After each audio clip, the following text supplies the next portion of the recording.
Assalamu alaikum wa rahmatullahi wa barakatuh. Mimi ni mwanafunzi kutoka Istiqama Weta Islamic School. Nimesimama hapa kuwatoleeni ufupi wa utamaduni wa Mzanzibari. Nini maana utamaduni? Ni jumla ya maisha ya watu wa jamii fulani ikijumuisha mila, desturi, lugha, sanaa, imani, mavazi, vyakula na mitazamo yao kuhusu maisha. Hivyo basi, utamaduni ni mfumo wa maisha unaoathiriwa na kizazi kimoja kwenda kingine, ambao huunda utambulisho wa jamii husika unaoonyesha namna ya watu wanavyoishi, wanavyowasiliana na kushirikiana.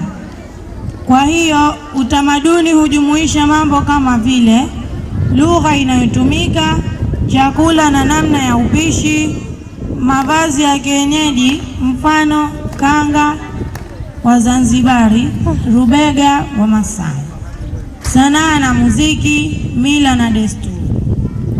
Lengo au dhumuni la utamaduni.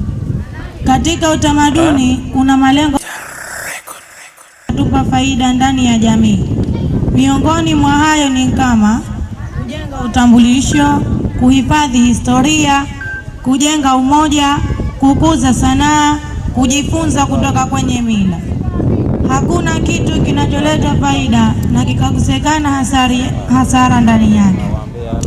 Miongoni mwa hasara za kuacha utamaduni ni kama zifuatazo: kupoteza utambulisho, kusahau historia,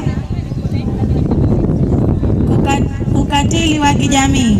Mambo ya kigeni yanaweza kuleta mgawanyiko, kukosekana kwa maadili, kukosekana kwa umuhimu wa sanaa za jadi zinaweza kupuuziwa mbali.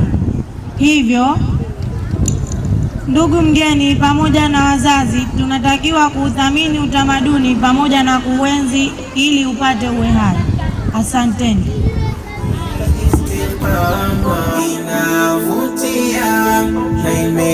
Asante sana. Tumepata kidogo kuhusu utamaduni. Labda tuambie tu wageni wetu, wazazi wetu na wanafunzi wengine, inshallah, sherehe hii leo rasmi imeegemea zaidi katika masuala ya utamaduni wa Kizanzibari au utamaduni wa Mzanzibari, na ndio maana kule kuna vifaa vya asili, kuna vyakula vya asili, na pia hata ukiangalia mavazi ya vijana wetu leo hapa mtakuta wamevaa kanga, wamevaa vitu vya asili. Ni kutokana kwamba sherehe yetu hii leo inahusu vitu vya asili au utamaduni wa Mzanzibari.